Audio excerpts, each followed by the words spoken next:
Today's talk is about how the value of patience and the all too human problems of recency bias, relativism, and engaging in resulting leads many investors to abandon even well thought out plans. In recent years, U.S. stocks have far outperformed international stocks, both developed and emerging markets, and growth stocks have far outperformed value stocks.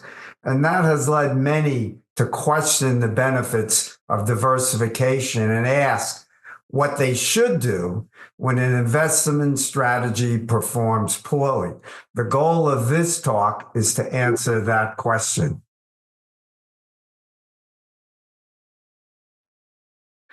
Okay, so all investment strategies should be based upon these three core or first principles. The first is that markets are highly efficient, not perfectly efficient, because we know that there is a whole list of anomalies in the literature. So let's first begin by defining what we mean by efficient. It means that the price the market is quoting is the best estimate of the right price. Doesn't mean it's necessarily the right price. We don't know that till after the fact. Well, if the market's price is the best estimate of the right price, then the only conclusion you should draw is you should abandon active management strategies that engage in either individual stock selection and or market timing, and instead use only strategies that many people use the term passive. I don't like that term because it's not descriptive at all. Many people associate that with pure indexing, and yet there are many strategies that are not indexing, but yet are passive in the sense of the way I mean it, so I will define that for you. It means strategies that are systematic, they're transparent, and they're replicable. So I invest in strategies that meet all that criteria, but none of them are index funds. So, and the reason for that is, while indexing is a perfectly acceptable strategy, most indices create problems that can be eliminated or minimized by prudent design of portfolios in their fund construction rules. So a good example is that the small cap index run by CRSP, the Center for Research and Security Prices, has had much better returns than the Russell 2000, which is poorly designed. And most indices, except for total market funds, can be front run by sophisticated traders. So I don't use personally any index funds, but I use funds that define their construction rules of the universe up front.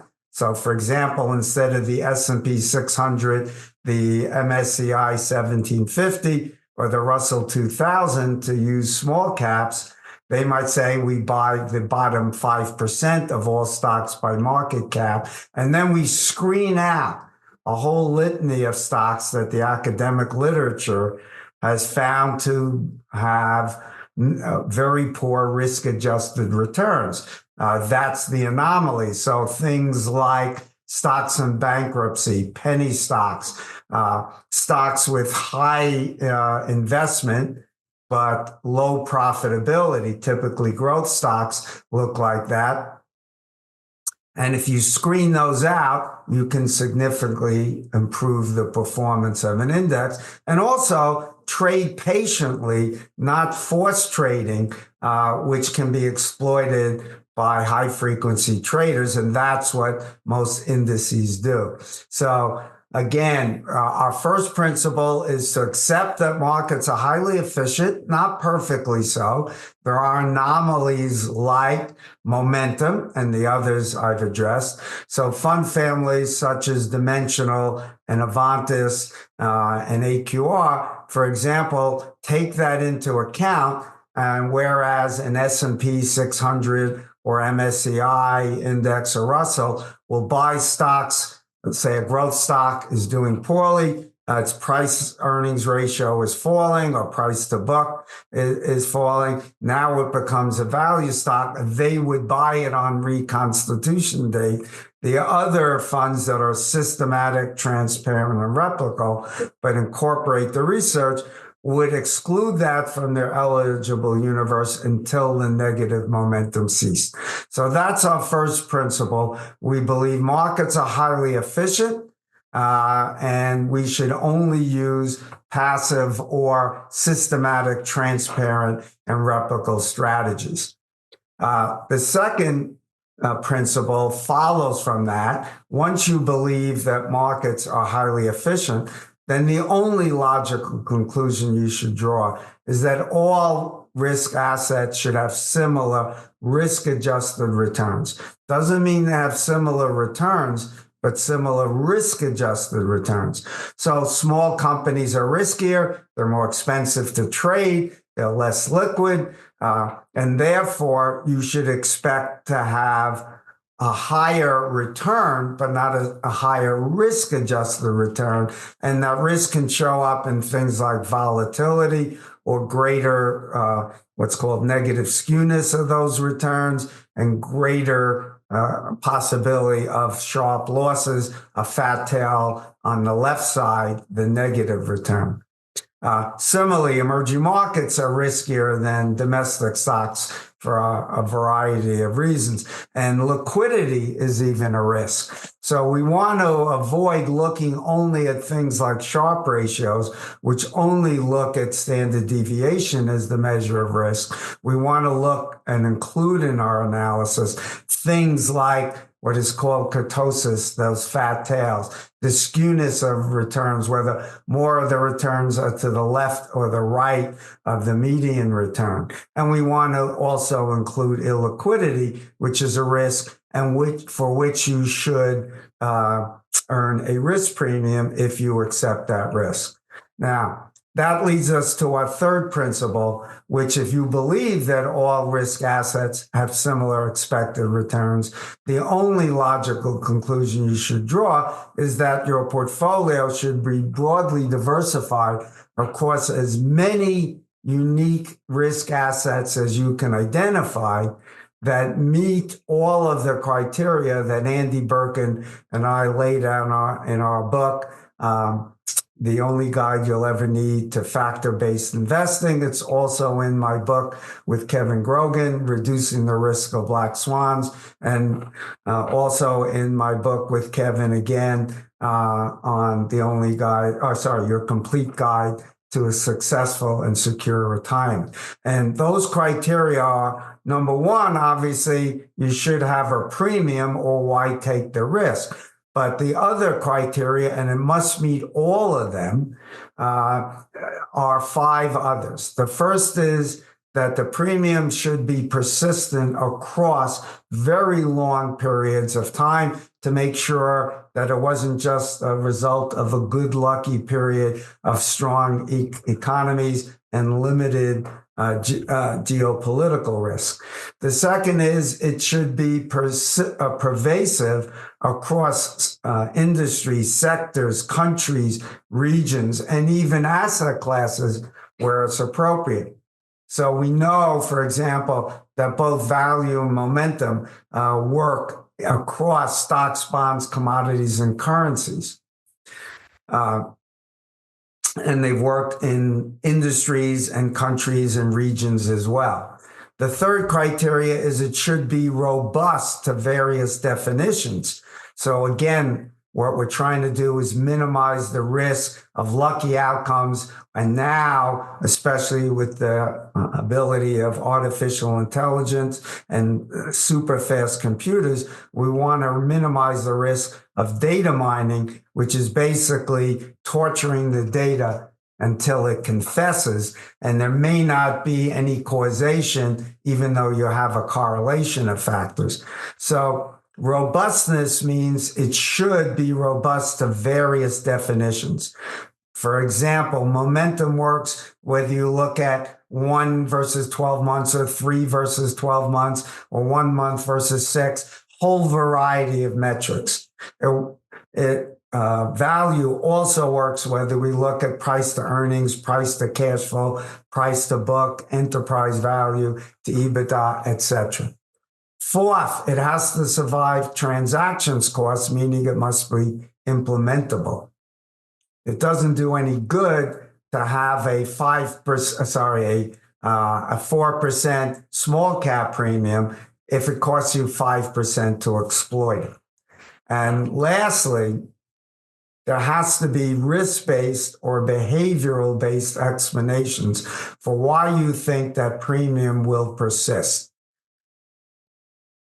So I personally prefer, and I think all investors should prefer, risk-based explanations because risk cannot be arbitraged away, although popularity and publication of the findings can draw more cash flows into that strategy, and that could shrink the premium. But at least in theory, and certainly unless we have a bubble, the premium should exist, although it will shrink. And certainly we would expect it to be time varying when the risks don't show up because we don't have weak economies and geopolitical risks showing up. The premiums are likely to be larger. And the reverse is true when the risks do show up. So we should expect the premiums to change over time, and those regimes can last for a long time, which is why you don't want to be subject to recency bias, which we'll get into more later. Now, while I prefer risk-based strategies because you can't arbitrage the risk away, it doesn't mean we should ignore behavioral ones. And the reason is that human behavior tends not to change, number one. And number two, there are limits to arbitrage that prevent sophisticated investors from correcting mispricings. A good example of that is the cost and risk of shorting. The cost can be very high. And the risk, unlike with going long, which is you can only lose 100% of your money, going short, you can lose multiple 100% of your money.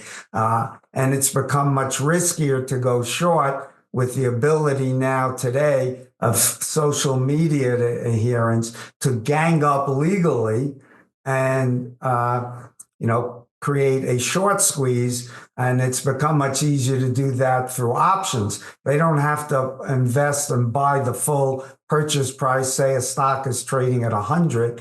They could buy an out-of-the-money call, say trading at 105. So the cost of the call will be very low. And the people who are writing the call will begin to hedge that, doing what's called gamma trading, and they'll hedge a small amount. But that could push the price up, and that creates more risk of their call being exposed to full risk, and they buy more, and you get momentum moving in that favor. And Melvin Capital, in their efforts to short GameStop, lost over $4 billion, even though in the end they were right that the stock was overvalued. So I think we are likely to continue to see mispricings persist, and therefore we shouldn't ignore behavioral reasons, but that doesn't mean we should equal weight all of the risks. We should prefer, in my view, to put more weight, number one, in assets that are risk-based, but not ignore the behavioral ones, so that my portfolio, the funds all use risk-based strategies, but incorporate and screen out stocks with negative behavioral characteristics. And then you should also overweight assets that you can bear the risks greater than the market can. So for example, if you're a retiree and taking 5%, say, out of your IRA every year, you can take a lot of illiquidity risk investing in private vehicles and public, what are called interval funds, that typically provide a minimum of 5% distribution every quarter, that's 20% a year. Now, illiquidity tends to be a large premium depending upon how illiquid the asset is, but it might run in the 2 to 3% plus range.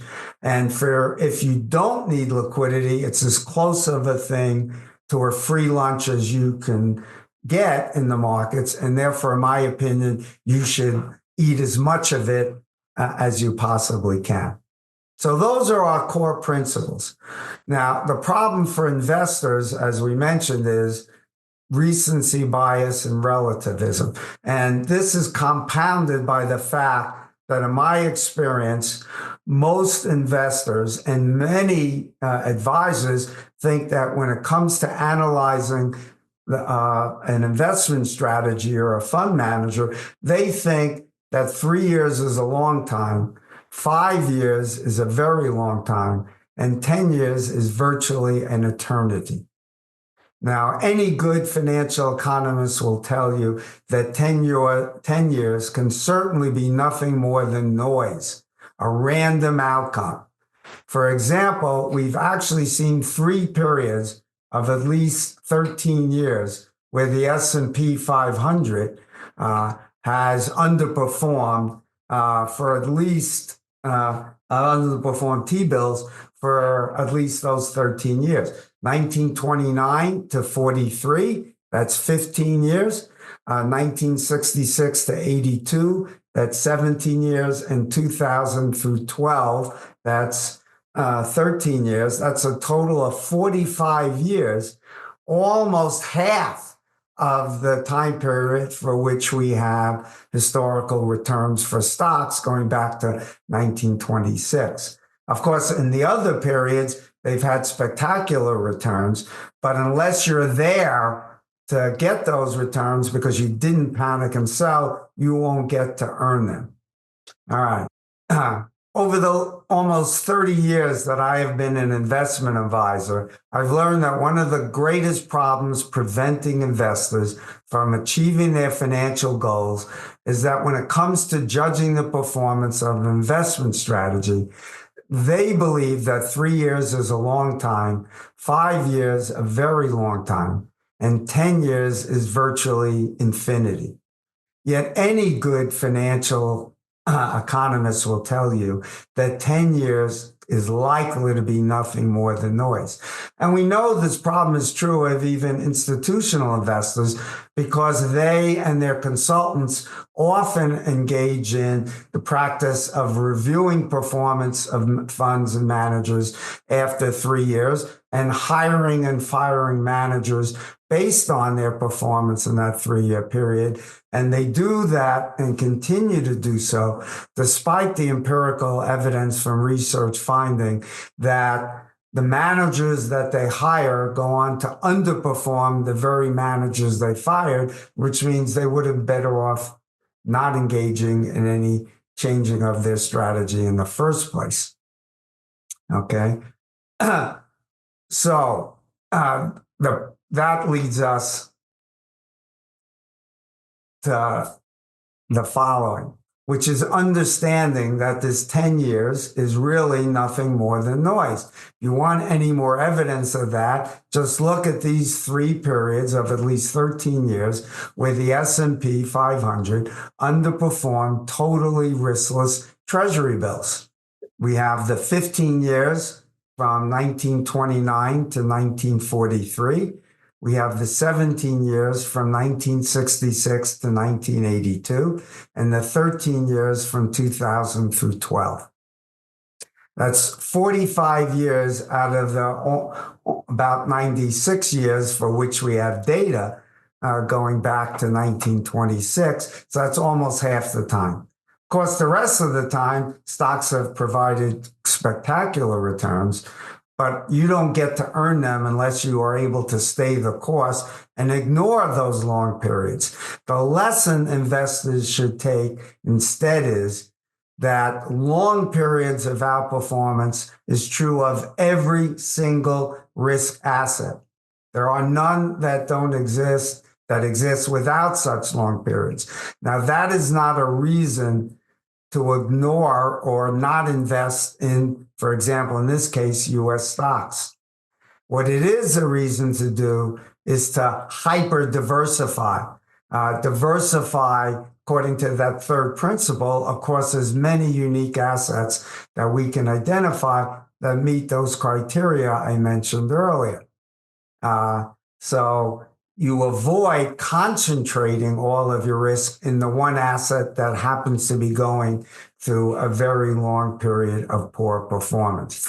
Now, the problem for most investors is that the typical traditional 60-40 portfolio for stocks is concentrated much more than investors think in one single factor called market beta.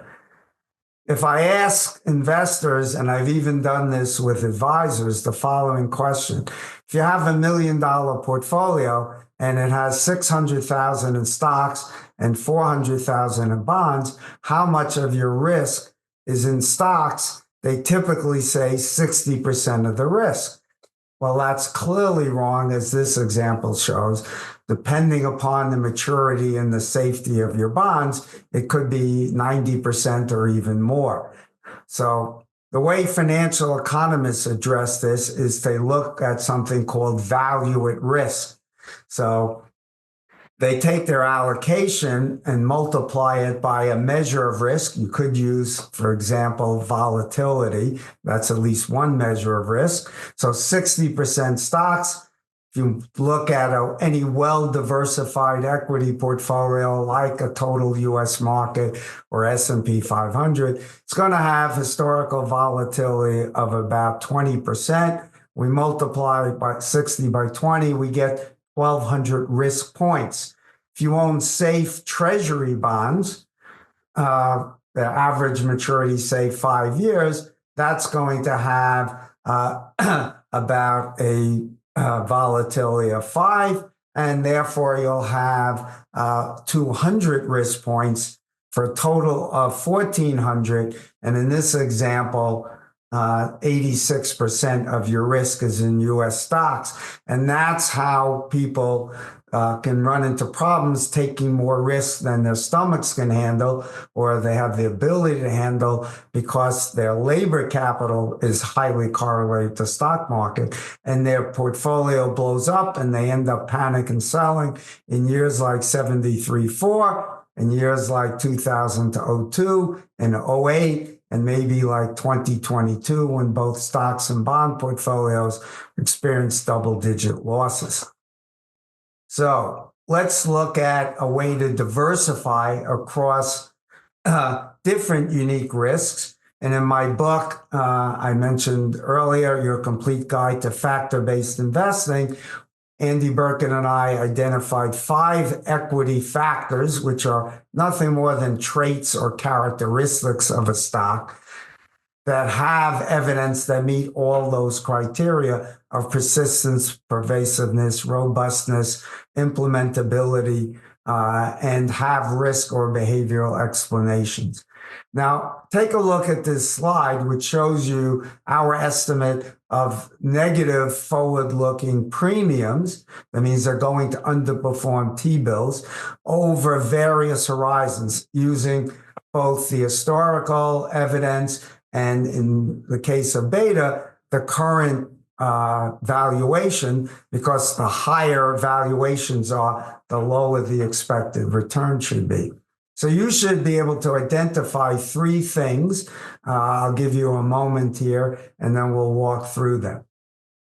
While you're thinking about it, let me explain that what portfolio 1 is it is an equal weighting, naively, so you can't be accused of data mining, just putting 25% into a long-short factor strategy. So in the case of beta, you will go long the market and short 1-month T-bills. Size, you will go long small, short large stocks. Value, long value, short growth. Momentum, long positive momentum, short negative.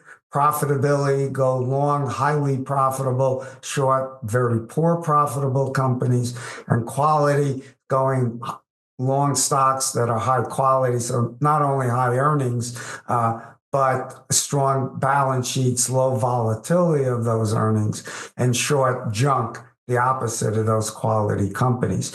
Portfolio 2 looks at it even in a more diversified way. It equal weights the first 5, and portfolio 3 substitutes profitability and puts in its place quality, which is a broader definition because quality includes profitability.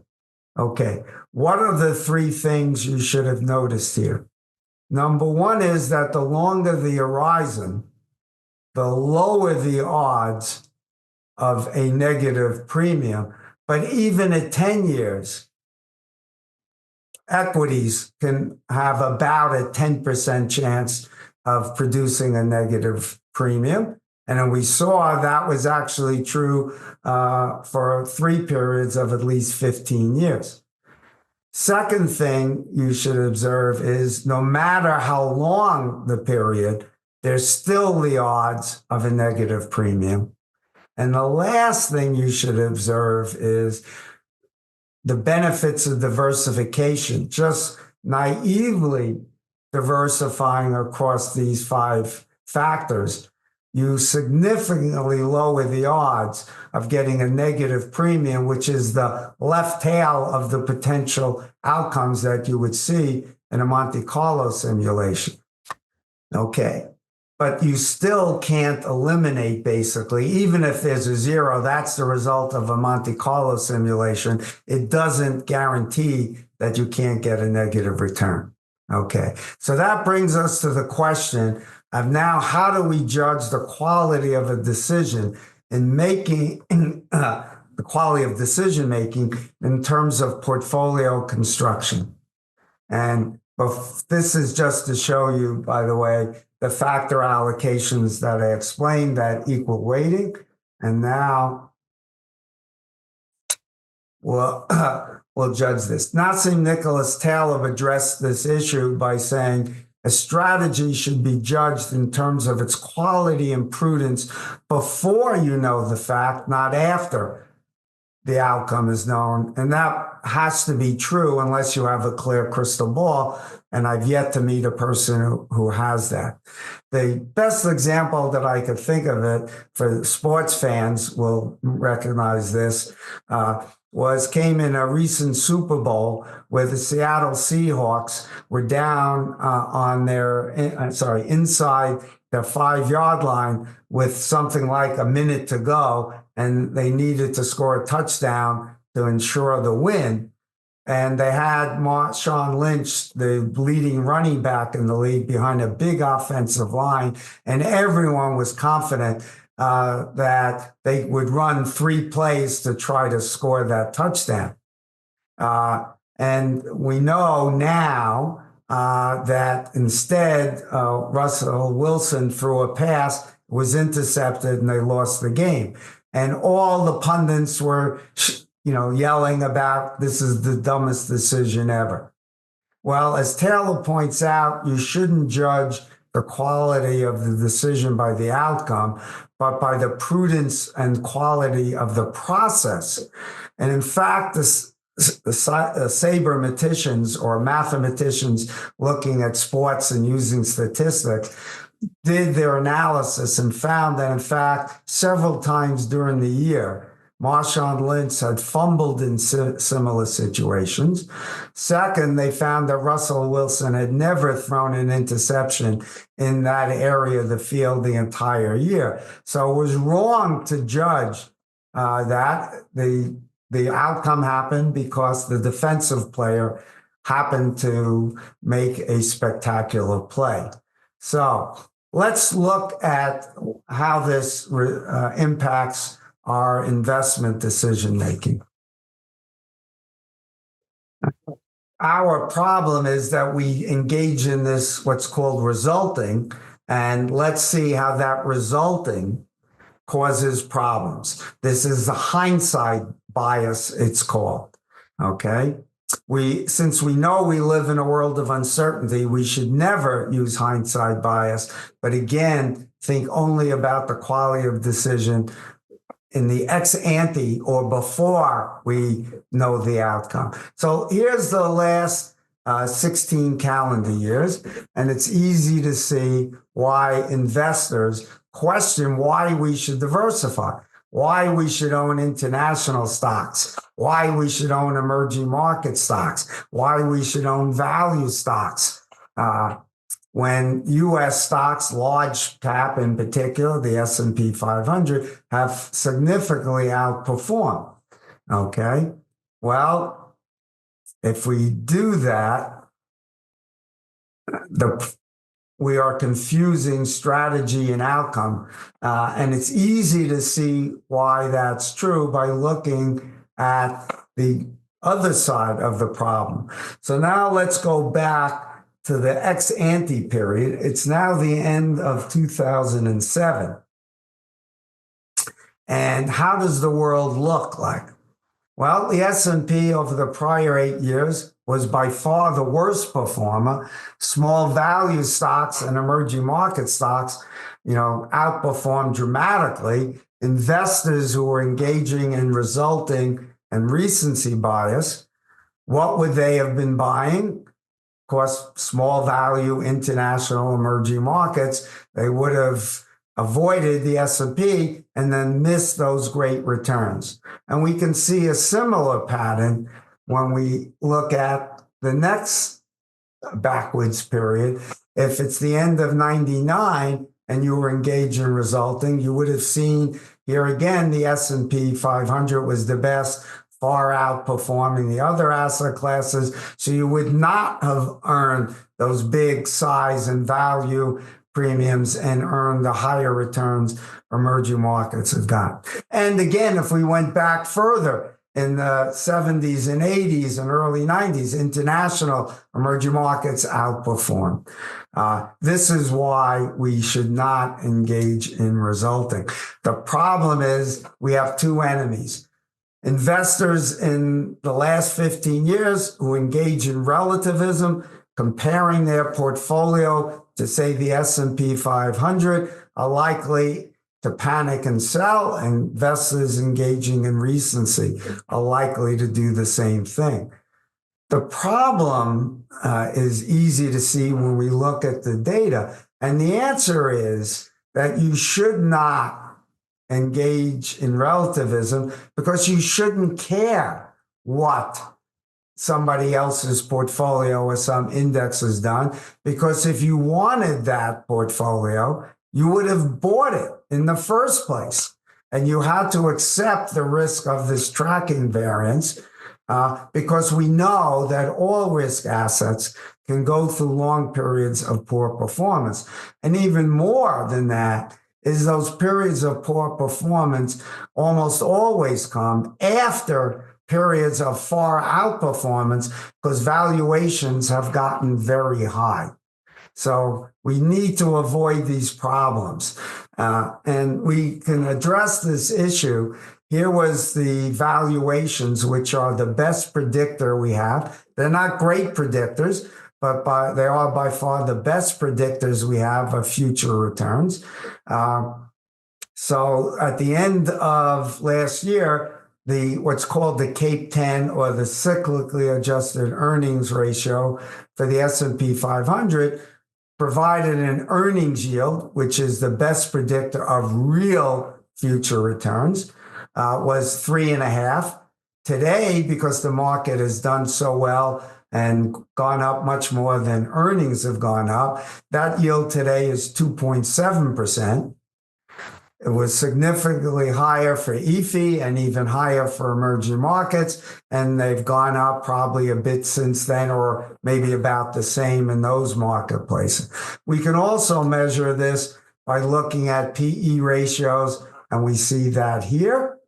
So we can see that expected returns are now much lower for the U.S. And again, another reason not to be fooled or cause to make a mistake because of these biases.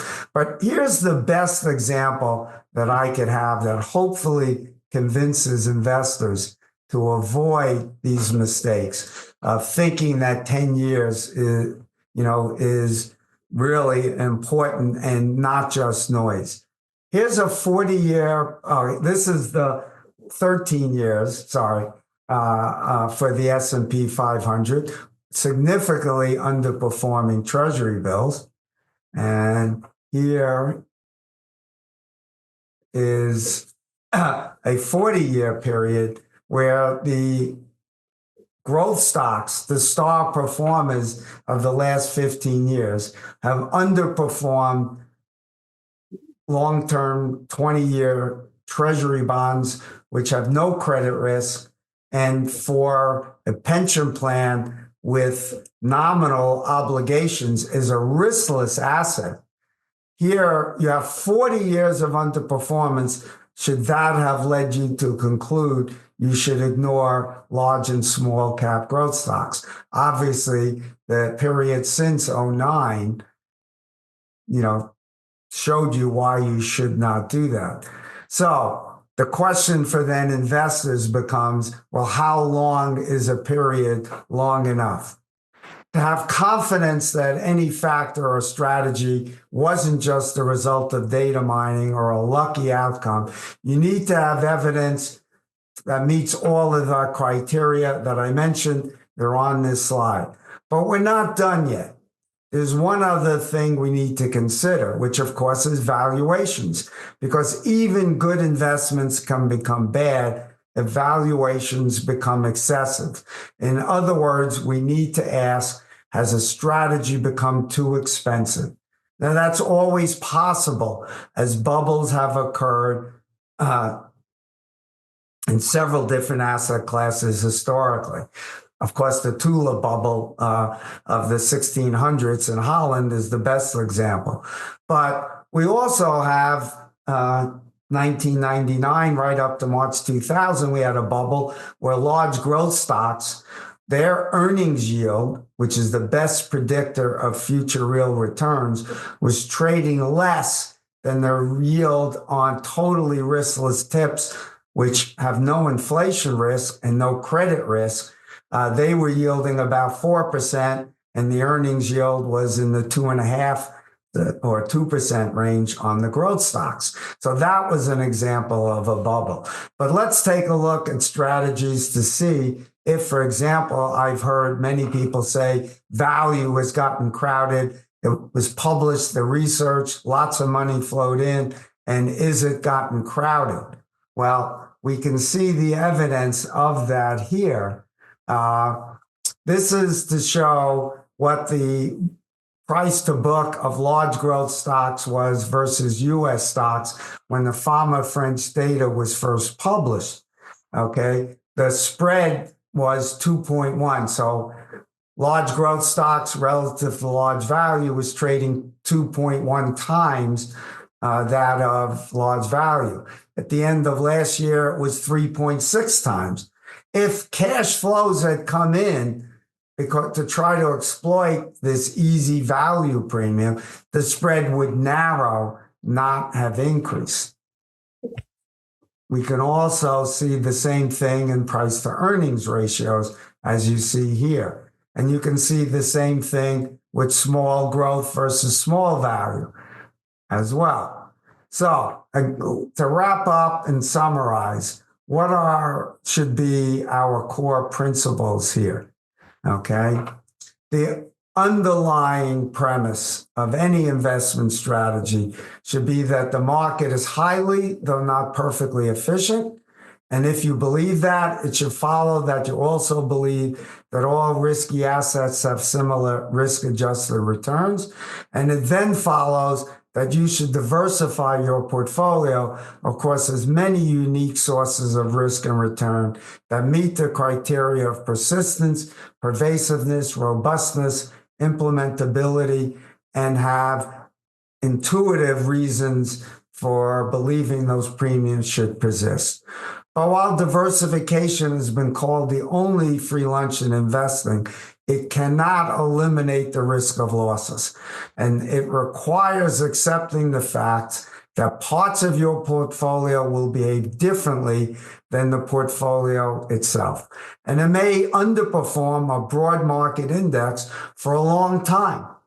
And because misery loves company, losing unconventionally by having a portfolio that doesn't look like the broad US market, which the media reports on daily, is much harder than losing conventionally.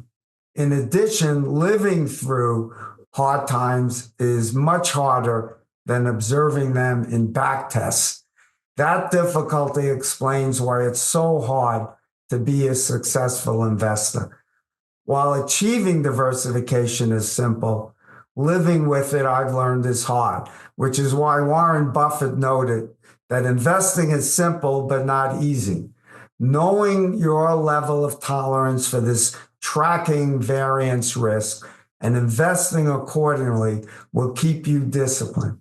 Conversely, taking more tracking variance risk than your stomach can handle is a prescription for failure. The less tracking variance you're willing to accept, the more your equity portion of your portfolio should look like the S&P 500. But then you're taking all that concentration risk and subjecting yourself to very long periods of poor performance, which just might be the case now because we're basically at the highest level of the Cape 10 that we've seen since 1999. And there's no guarantee that the US cannot look like Japan over the next several decades. In 1990, Japan had experienced spectacular returns in the prior decades, and Japan was roughly 2/3 of the global market cap because of that. And anyone subject to relativity and recency bias would be loading up in Japan. Japanese stocks then went on to virtually have zero returns for the next 34 years.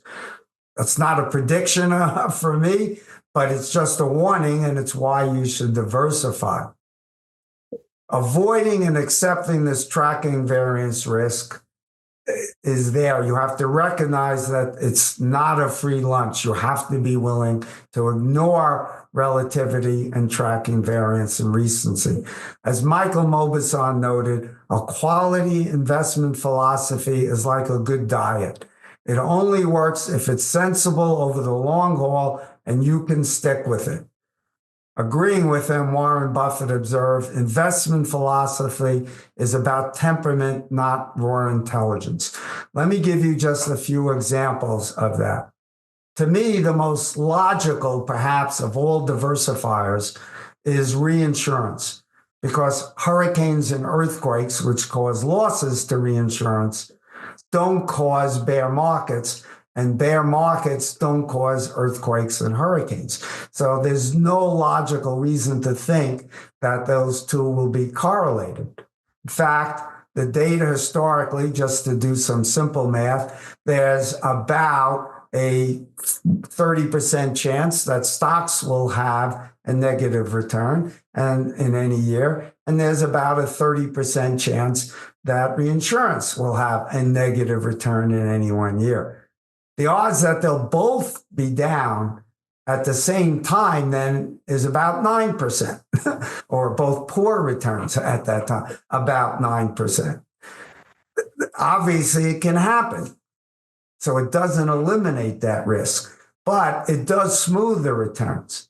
And reinsurance, if you invest in it, is generally an illiquid asset, or is in many cases, if you invest in a private vehicle or an interval fund.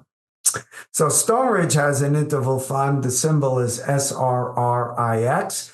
The first 4 or 5 years, its returns were about what I had forecasted, which was about a 4 to 5% premium. That's what Stone Ridge also expected. So everything's great. You should love asset with no correlation and a 5 or so % risk premium. Then, unfortunately, the risk showed up. You had 3 very poor years, a drawdown, roughly 30%. And unfortunately, investors subject to relativity and recency bailed out, and the fund went from $5 billion in assets to $1 billion. Now, obviously, about a third of that drop was from the poor performance, but 2/3 of it was from investors fleeing. Now, all risk assets have self-healing mechanisms. With stocks, it is when prices crash, it's usually mostly, or a big part of it is because the PE ratios come down. So now future expected returns are higher. With reinsurance, what happens is premiums go up, deductibles go up, underwriting standards go up, so the risk goes down and the expected return is much higher at the same time. The fund, which had those 3 bad years in a row, last year in 2023 was up something like 44.5%, and year to date through mid-October is up about 22% this year, which happens to be about the expected return for the fund this year because of those higher premiums and higher deductibles.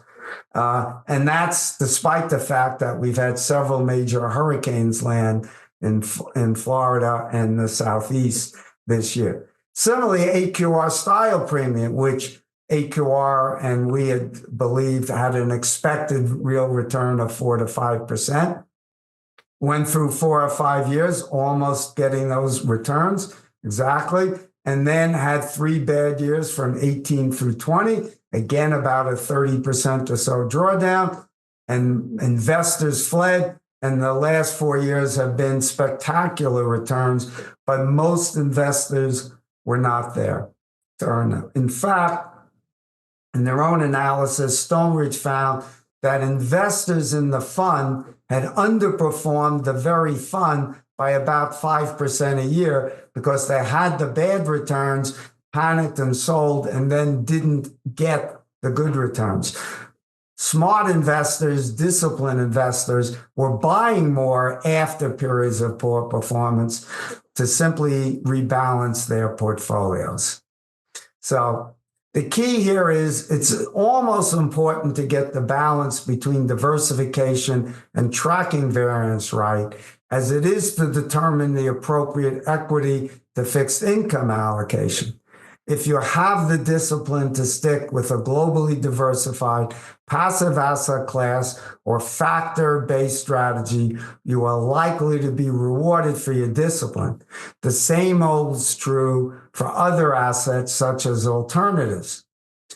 We'll conclude this with this statement from Robert Rubin, which is that individual decisions can be badly thought through and yet be successful, or exceedingly well thought through, but be unsuccessful, because the recognized possibility of failure, in fact, occurs. Great examples are that Stonebridge Reinsurance Fund, the AQR Fund. Both of them now, over their life, have achieved roughly their expected returns and have improved Sharpe ratios when added to the portfolios, so creating more efficient portfolios.